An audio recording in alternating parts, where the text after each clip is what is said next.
Hello everyone and welcome back to Math Board Master. আৰম্ভ কৰো আমাৰ আজিৰ সেশনটো। তো class 11 or chapter number 4 complex numbers and quadratic equation আমি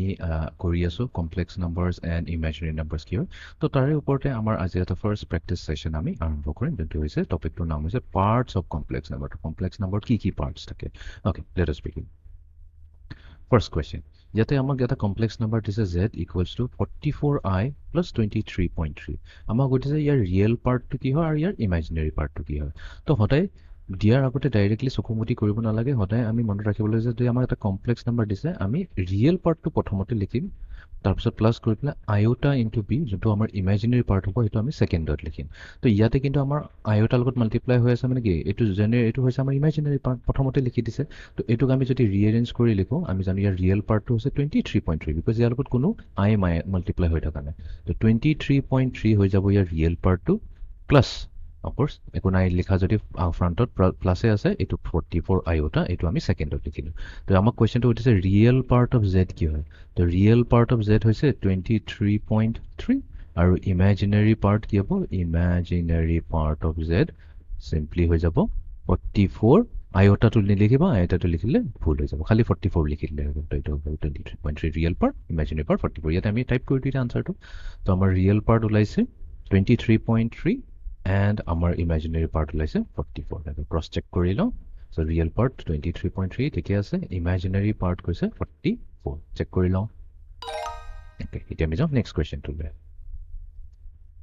নেক্সট কোৱেশ্চন এগেইন দিছে z equals to 44i minus 32 option চাবই নালাগে অপশন চোৱাৰ আগতে সদায় আমাৰ কাম আছে standard a plus iota b ফৰ্মত লিখি ল'বলৈ তো ইয়াতে আমাৰ ৰিয়েল পাৰ্টটো কোনটো হ'ব অফকোৰ্স 32 টো হ'ব বাট 32 সন্মুখত কিন্তু মাইনাছ আছে সেইকাৰণে আমি ইয়াতে মাইনাছ 32 টো ল'ব লাগিব প্লাছ 44 iota এতিয়া যদি আমি চাওঁ ইয়াৰ ৰিয়েল পাৰ্টটো কি হ'ব ৰিয়েল পাৰ্টটো সিম্পলি হ'ব যোনটোত কোনো আয়োটা লাগি থকা নাই সেইটো হ'ল মাইনাছ 32 আৰু ইয়াৰ ইমাজিনাৰী পাৰ্টটো কোনটো হ'ব সেকেন্ড টাৰ্মটো হ'ব সেকেন্ড টাৰ্মটো হৈ যাব যোনটো হৈছে প্লাছ 44 তো এতিয়া আমি কম্পেয়াৰ কৰিলে হ'ল তো ৰিয়েল পাৰ্ট অফ জেড আছে মাইনাছ 32 ইয়েছ আহিছে ইমাজিনাৰী পাৰ্ট 44 আছে তাৰমানে অপশ্যন এ হৈ যাব আমাৰ কাৰেক্ট আনসাৰ তো অপশ্যন এ সিলেক্ট কৰি ভেৰিফাই কৰিলোঁ okay next question z equals to 11.1 iota minus 45 তো চা উল্টত পালত কৈ দিছে তো প্ৰথমতে আমি ৰিয়েল পাৰ্ট ল'ব লাগিব ৰিয়েল পাৰ্ট কি হৈছে negative 45 plus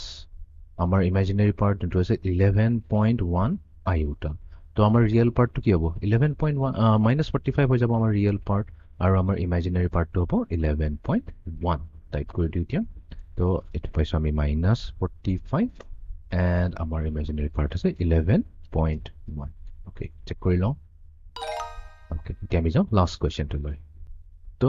z equals to minus 302 302 plus 19.3 আয়োটো এবাৰ আমাক ষ্টেণ্ডাৰ্ড ফৰ্মতে দিছে তো আমি জানো এইটো ৰিয়েল পাৰ্ট হৈ যাব আৰু আমাৰ এইটো হৈ যাব ইমাজিনাৰী পাৰ্ট ইমাজিনাৰী পাৰ্ট তো এতিয়া চাই পেলাই লিখি ল'লে হ'ল তো ৰিয়েল পাৰ্ট হ'ব আমাৰ মাইনাছ 302 এণ্ড ইমাজিনাৰী পাৰ্ট হৈ যাব আমাৰ 19.3 ওকে চেক কৰি লওঁ তো আই হোপ এতিয়া বস্তুবোৰ ক্লিয়াৰ হৈ গ'ল এনেকুৱাকৈ আমি parts of a complex number easily উলিয়াই দিব পাৰোঁ তো এইটো আছিলে আজি আমাৰ আজিৰ সেশনটো য'ত আমি parts of a complex number কৰিলোঁ so see in the next session thank U